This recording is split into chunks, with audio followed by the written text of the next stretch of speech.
meu objetivo é ter uma escrita mais escrita, uma experiência estética mais rica e mais poderosa. Eu quero alcançar um impacto de natureza estética. Eu jamais vou escrever por escrever. Para mim, a coisa mais difícil ao começar um livro é responder a seguinte pergunta: o que é que eu preciso desesperadamente dizer e compartilhar? Se eu não chegar a uma resposta para isso, não tem livro. Eduardo, você ficou famoso como autor de ensaios sobre economia, ciências sociais, filosofia, até que você lançou A Ilusão da Alma, definido por você como um romance filosófico. De onde que surgiu o desejo, ou talvez a necessidade, de escrever ficção? Olha, aqui que eu não vejo uma diferença tão grande entre ficção e não ficção. A melhor ficção e a melhor não ficção convergem. Deixa eu falar da minha experiência como leitor para falar da minha aspiração como escritor. Quando eu me deparo com um texto, tem basicamente três possibilidades. Ou é um texto informativo, de conhecimento, que vão cobrar uma atenção analítica. Eu vou me instrumentar, eu vou aprender com esse texto. Tem um outro tipo de texto que é para distrair, é entretenimento.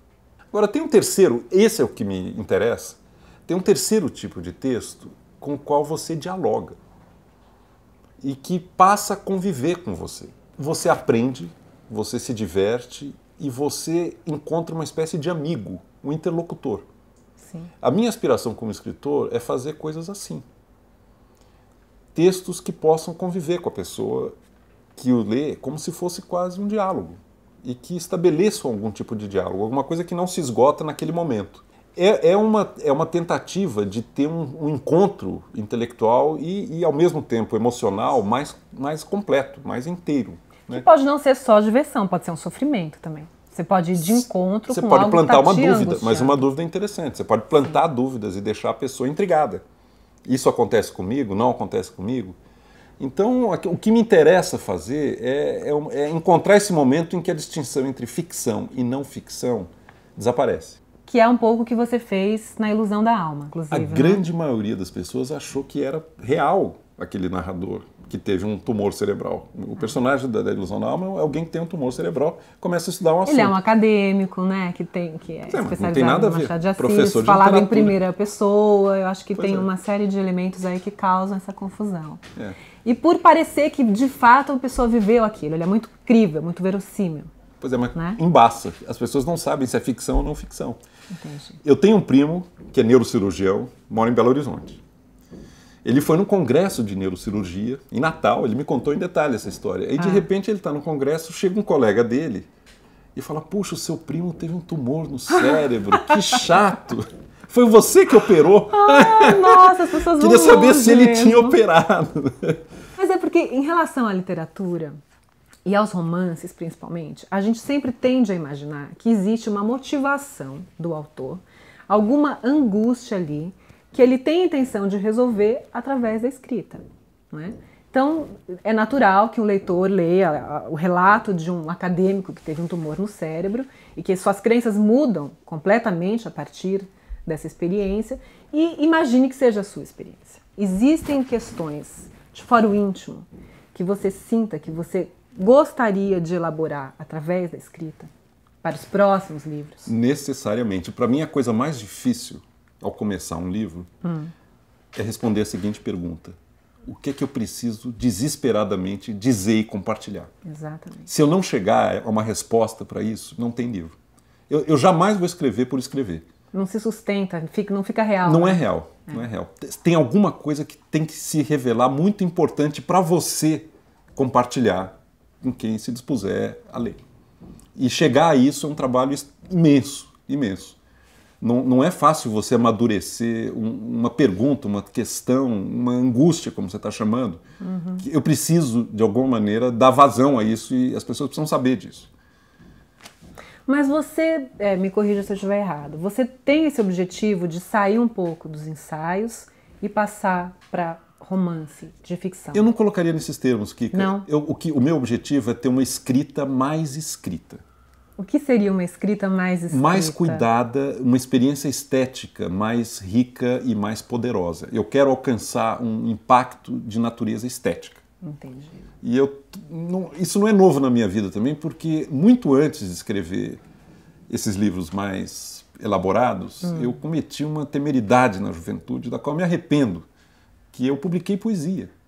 Muito jovem. Uma temeridade? Porque não estava maduro, não tinha a menor condição daquilo ser publicado. Eu tinha uns amigos, eu andava com um grupo de poetas aqui em São Paulo e eles me empurraram por uma enrascada, que na época pareceu uma delícia, imagina, tão jovem, já está publicando, etc. Mas eu vejo que foi um equívoco total. Se eu pudesse, eu eliminava isso. Mas e o elemento de espontaneidade que tem nessa produção poética? É legal que se faça isso, mas não está pronto para ser público. Entendi. Não está pronto para ser compartilhado. Mas aí você desistiu da poesia? Não, quando eu percebi a burrada que eu tinha feito, a imbecilidade que eu tinha feito de me precipitar dessa maneira, eu me recolhi. E eu fui estudar. E isso, de fato, é uma aspiração que eu tenho. Eu quero investir muito mais do que eu pude fazer até agora no artesanato da linguagem, no cuidado do tratamento dos termos, da locução, da gramática. E eu fico estudando isso para aprender. O Baudelaire diz que quem maneja doutamente uma língua exerce uma espécie de poder encantatório, de feitiço evocatório. Sem dúvida. E aprender isso, eu sou um aprendiz de feiticeiro. Eu estou lutando e estudando muito para conseguir dominar isso. É uma luta para você, assim, nesse caminho? É um desafio, é um sofrimento, é empolgante, é angustiante? Como que é a sua relação? Tem que ter um desafio, você tem que estar... Para mim, tem que ser alguma coisa um pouco além do que eu sou capaz. Eu tenho que estar me forçando a dar um passo e fazer alguma coisa que envolva um elemento de aventura, de risco. Entendi. Escrever um livro é um risco. E te deixa ansioso quando você começa a escrever? Eu tento muito controlar isso. É natural ficar ansioso. E você tem que estar preparado para não acontecer, às vezes por um bom tempo. Como que você se prepara para não ficar ansioso, não sucumbir à ansiedade? Eu lembro que, felizmente, eu não vivo disso. Já é um bálsamo. Que eu não vou escrever por escrever. E que a hora que eu tiver alguma coisa que me pareça inescapavelmente legal, de ser compartilhada, vai acontecer. Mas tem que trabalhar. Mas antes de ir para essa busca que é a estética, tem um tema que te toma? Essas coisas vêm junto. Quer dizer, a hora que você encontra o que você precisa dizer, como é que eu vou tratar disso? E qual é o gênero melhor para isso? Olhando para o mundo ao meu redor, o que me deixa realmente grato é ver pessoas felizes. Ver pessoas vivendo bons momentos e felizes por existirem, curtindo a vida, encontrando satisfação naquilo que fazem e nos prazeres e nas alegrias que a vida proporciona. O que eu sinto que mais falta em mim é coragem. Eu gostaria de ser uma pessoa mais propensa a correr riscos no que eu faço. Eu gostaria de tirar a prudência para brincar. Essa distinção entre ficção e não ficção, um dia me ocorreu uma coisa que eu não tinha pensado antes. Eu aprendo mais sobre a psicologia humana lendo Memórias do Subsolo, do Dostoiévski, ou lendo Dom Casmurro, do Machado, do que lendo um manual de psicologia. Sem dúvida. Tem mais conhecimento verdadeiro sobre o ser humano e quem eu sou e como eu me entendo. Conhecimento mesmo. E, além de tudo, é uma experiência estética e completa da vida. Agora, um bom romance pode te ajudar a viver melhor, mas ele pode te encrencar também. Ele pode te confundir. E é bom que confunda, é uma confusão bem-vinda. Você citaria algum exemplo de algum romance que você saiu perturbado?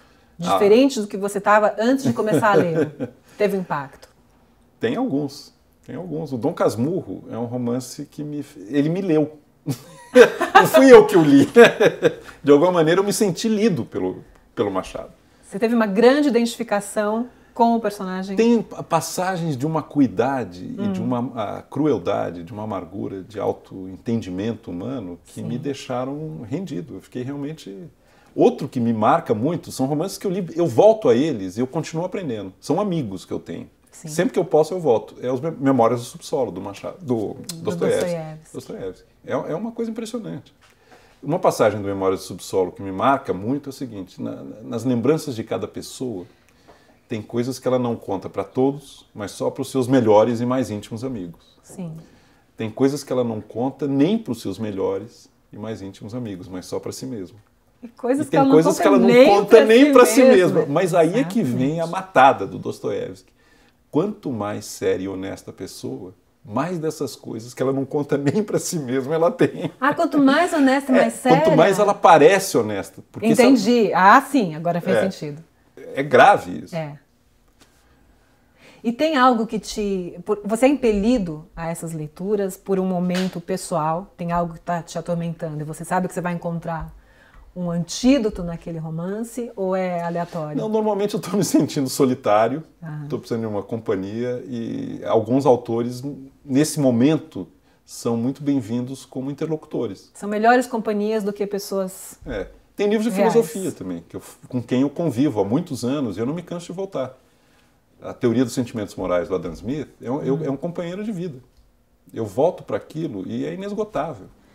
Como que é a sua relação com a solidão? Porque no imaginário coletivo, o escritor é aquela pessoa solitária por escolha ou por necessidade, circunspecta e que precisa se isolar. Mas a gente sabe que isso, no mundo de hoje, para a grande maioria das pessoas, é desesperador. As pessoas não conseguem lidar com a solidão. Como que é a solidão para você? A minha vida ela é muito dividida. Quando eu vou trabalhar, no sentido de escrever, não de ganhar dinheiro. E não de sair de casa também. E não de sair de casa. Quando eu vou trabalhar, tem um momento de aguda solidão, que é quando você já está se dispondo a começar um trabalho e ele não vem. E aí a solidão é para valer. E eu já aprendi que tem que passar por ela. Porque esse momento de depressivo, solitário, ele provavelmente, é uma intuição que eu tenho, ele mobiliza forças e uma certa concentração que não está sempre disponível na vida. Sim. É um período preparatório. Quando o trenzinho sai da estação, acaba a solidão, acaba tudo. É uma alegria. Aí vai em frente. Aí o vento soprou, você está com a vela aberta e é até onde você chegar. No meu caso, eu vou para um lugar, vou para o interior de Minas, ou vou para algum college lá na Inglaterra, que eu já fui algumas vezes. Para escrever livro. Para escrever um livro. Eu tenho um projeto. Eu já sei o que eu preciso desesperadamente fazer e dizer. Mas isso não significa que eu vou para lá e vou criar todas as condições para fazer e imediatamente a coisa vai acontecer. Em São Paulo você não escreve livros? Durante muito tempo que eu tentei dividir o meu dia. Eu falei, eu vou ficar com um período para escrever e o outro período para lidar com as questões práticas da minha vida profissional. Externas. As demandas externas, o que me chamam para fazer, etc. Não funciona. Não funciona porque o período que deveria ser o período da escrita acaba sendo invadido de muitas maneiras pelas demandas externas. Eu não tenho como separar. E a tentação é grande, você já começa a ficar curioso, querendo saber. Então eu resolvi separar. Eu resolvi separar total. A cada 2 anos eu tiro um período longo de sabático, de isolamento total. Total? Total. Eu já fui para Oxford, já fui para Cambridge, mas o lugar que eu mais gosto é o interior de Minas. Tá. Eu me isolo, eu fecho tudo, não uso internet, não leio jornal, não atendo telefone. Nossa. Eu fico completamente isolado. É um enorme alívio. É quase um processo de desintoxicação. Sim. A hora que eu pego o celular, desligo, ponho dentro da minha malinha e ponho a minha malinha dentro do armário e falo, eu não vou mexer nisso nos próximos 30 dias, eu falo, eu comecei a me desintoxicar. É uma libertação. Né? Agora, às vezes, vou dar uma olhadinha. Coça, Dá uma olhadinha. Né? É uma coceira. Se você bobear e se você está muito ansioso esperando alguma coisa, uma resposta, algum tipo de contato, comunicação, é muito difícil. Né? É quase uma droga. É uma droga. Da crise de abstinência. Da crise de abstinência. Esse bombardeio de informação e essas possibilidades novas de absorção estão perturbando muito, eu acho, a nossa capacidade de concentração e de trabalho sustentado, realmente profundo. Porque a gente pulveriza muita energia para muitos assuntos, tudo muito rápido, muito efêmero e muito insignificante. Essa que é a verdade. As coisas não amadurecem, né? Não tem um tempo de amadurecimento. Não. Você se ressente disso, dessa velocidade? Todo mundo que está vivendo essa loucurada da tecnologia se ressente disso, eu tenho certeza. Nós estamos num tempo de muita ansiedade, de muita pressão. Eu acho que a gente precisa recuperar na humanidade o lado mais contemplativo, mais lúdico, menos calcado nessa pressa, nessa vontade a idolatria do sucesso. Precisamos recuperar realmente uma disposição mais generosa diante da vida. Um medo que eu tenho definitivamente em relação a mim mesmo é perder a saúde mental, perder a lucidez, sei lá, ter um AVC, ficar completamente opaco, mas não perder suficientemente a lucidez para deixar de saber que eu perdi a lucidez. Esse é um medo que eu tenho, é um fantasma. Você falou que às vezes faz um retiro em Minas. E você é mineiro, nascido em Belo Horizonte, criado por uma família tradicional mineira. Suponho, católica. Como que é a questão religiosa na sua vida? Eu me considero um temperamento religioso, mas eu sou ao mesmo tempo a pessoa mais avessa a qualquer religião institucionalizada. Eu tenho alergia de qualquer ritualização, ou de qualquer hierarquia, ou de qualquer dogma. Mas as questões que me importam, ao final, são questões de natureza religiosa, metafísico-religiosa. São questões que a ciência, por mais que avance, nunca vai responder. Porque é muito incomum um intelectual que se diga de temperamento religioso, não é? O que é um temperamento religioso? É uma busca de sentido em termos humanos, para esse tremendo mistério que é existir. A ciência, por mais que avance, não vai dar resposta a isso. O Wittgenstein, o filósofo austríaco, tem uma colocação com a qual eu me identifico muito, porque acho que é correta. Mesmo que todas as questões científicas possíveis tenham sido respondidas, Sim. os problemas da vida não terão sido sequer tocados. Não, de fato não. Porque os problemas da vida são problemas de escolha e são problemas de sentido. Sim. E a ciência jamais atenderá às nossas demandas de escolha e de sentido. Uma vez perguntaram a Fernanda Montenegro qual era o sentimento de envelhecer. Ela respondeu que não sabia, porque quando ela se olhava no espelho, ela viu uma velha. Mas por dentro, ela ainda se sentia a menina de 18, a mesma pessoa com as mesmas inquietações. Como que é esse sentimento para você? Isso que a Fernanda Montenegro fala, eu acho que é parte da experiência de qualquer ser humano. O tempo cronológico, o tempo objetivo, o tempo do calendário, não bate com o tempo subjetivo. Eu me senti muitas vezes velho quando era jovem e eu me sinto muitas vezes muito jovem agora que eu sou bem mais velho. E há um descolamento. Eu acho que a gente não pode achar que a idade é só uma questão de anos cronológicos. Não é. Não é. Você tem recaídas juvenis numa idade avançada. Assim como você tem momentos de um cansaço existencial e de um pessimismo diante da vida, amargura, na juventude, né? Uma amargura que acontece. Não há nada que te cause... Bom, você já falou do período de poeta. Um grande embaraço, assim, de você pensar, nossa, como eu estava equivocado. Ou você olha para esse Edu do passado com mais carinho, mais benevolência? Não, eu tenho as duas coisas, Kika. Às vezes eu olho e tenho um sentimento de profundo arrependimento. Por exemplo, essa precipitação de publicar o que era impublicável. Né? Você guardou esse livro? O que aparecer no mercado eu compro. Pago bem. Gostaria de ver. Eu sabia. Esse é o paradoxo. Né? Agora, eu ia dizer isso. Tem coisas das quais eu me arrependo e tem coisas que às vezes eu me pego assim, puxa, mas eu já fui capaz de fazer isso. Será que ainda sou?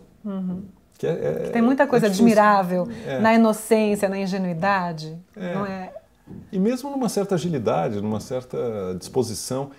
Eu acho que a vida de um criador, a gente está falando aqui de criação, outro dia me ocorreu isso, a vida do criador muitas vezes se divide em duas etapas. Na primeira, ele tenta mostrar do que ele é capaz, até onde ele chega. Ele está ousando, correndo mais riscos, etc. A partir de um certo momento na vida, eu espero não chegar nele tão cedo, você se pergunta não do que você é capaz, mas se você ainda é capaz. Que é muito diferente. E é muito são difícil. Perspectivas. Essa é mais cruel. Quanto mais puder retardar o momento dessa segunda pergunta, melhor. Mas às vezes ela me ocorre. Será que eu já estou no limiar de me perguntar não mais do que eu sou capaz, mas se eu ainda sou capaz? Essa é uma curiosidade que eu tenho. Todos nós, em algum momento, nos deparamos com... Não é desilusão. A gente se dá conta de que a gente não vai conseguir fazer tudo aquilo que tinha imaginado quando tinha 20 anos, que é o momento de revisão dos sonhos, né? Esse momento já chegou para você? Há muito tempo. Há muito Não, tempo? quando eu percebi que eu não ia ser o poeta que eu sonhei ser na minha juventude. Eu sonhei muito intensamente com isso. E eu tinha uma fantasia profusa, realmente, de realização no campo da expressão poética. Eu me dei conta, quando amadureci um pouquinho, que não tinha a menor condição. Mas eu não perdi totalmente essa ilusão. Ainda continua. Eu não entendo por que você está usando a palavra ilusão. Não, porque ilusão não é necessariamente falsa, né? Há uma diferença entre a ilusão e o erro. Sim. A ilusão é uma coisa improvável. Mas você pode ter a ilusão de que vai ganhar na loteria e ganha. Mas aí como é que você lida com essas frustrações e com a consciência dos seus limites? Não, tem que. É uma coisa que eu disse, tem que colocar desafio novo. Você se coloca aventura. novos Sim. desafios? Se tem uma coisa que eu acho que mata é começar a repetir. Se Encontrar acomodar. uma fórmula e fazer sempre assim, e começar a repetir, reelaborar e requentar, não. Tem que recomeçar. E colocar um desafio, se tiver um pouco além até do seu alcance, Capacidade. às vezes é bom. As pessoas não fariam o possível se não tentassem, algumas vezes, fazer o impossível. É de alguém? É linda essa... Mas isso vai um pouco na contramão da tendência humana, que é justamente tender à inércia, né? A gente faz de tudo para não ter trabalho, para não sofrer, para não se desgastar. E o que você está dizendo é que você se propõe justamente o oposto, não é? Mas é o que dá sal para as coisas, né? É o que mobiliza energias novas, é o que faz você continuar desejando viver, né? Você costuma pensar em que outros Eduardos teriam sido possíveis se as suas escolhas tivessem sido diferentes? Bastante. Bastante. Eu me lembro sempre daquele verso do Manuel Bandeira. Qual? A vida inteira que podia ter sido e não foi. Mas algum deles hoje te parece mais atraente do que o Eduardo real? Não. Não. Não. Mas em alguns momentos a gente hesita. Você pensa em escrever sua autobiografia? Não. Não? Não, isso eu não vou fazer. Tem um livro que eu gosto muito e para o qual eu volto sempre, do Baudelaire, que ele nem publicou em vida, chama, em português, Meu Coração Posto a Nu. O que ele se propôs a fazer nesse livro é dizer tudo. Mas ninguém consegue. Não. Ninguém consegue. Por que você Sempre vai haver um filtro. E por que você para aqui e não ali? E até que ponto você tem coragem de cavar um pouco mais fundo? E será que você tem condições de fazer isso, sendo você mesmo? Mas dá para avançar bastante. É porque isso exige que você se despeça da sua autoimagem. Não é só aquilo que você quer mostrar para os outros, mas é as crenças que você tinha em você. E se desfazer delas é ficar muito desamparado. Não é brincadeira. Mas o Baudelaire, você colocou esse desafio e ele realmente diz coisas inconfessáveis. Inconfessáveis. Eu tô louca para ler a sua obra de coisas inconfessáveis. Tem muitas coisas, felizmente, que me lavam a alma, mas uma delas, certamente, é ir à praia e entrar no mar. Para mim é uma experiência quase mística, poder mergulhar numa água viva, como é a água do mar. Sentir as ondas, ficar exposto ao sol, brincar na água, brincar na areia, brincar com crianças na praia. Eu acho a coisa mais maravilhosa do mundo, acho uma dádiva, alguma coisa que realmente me renova, me reconstitui e me dá muita alegria.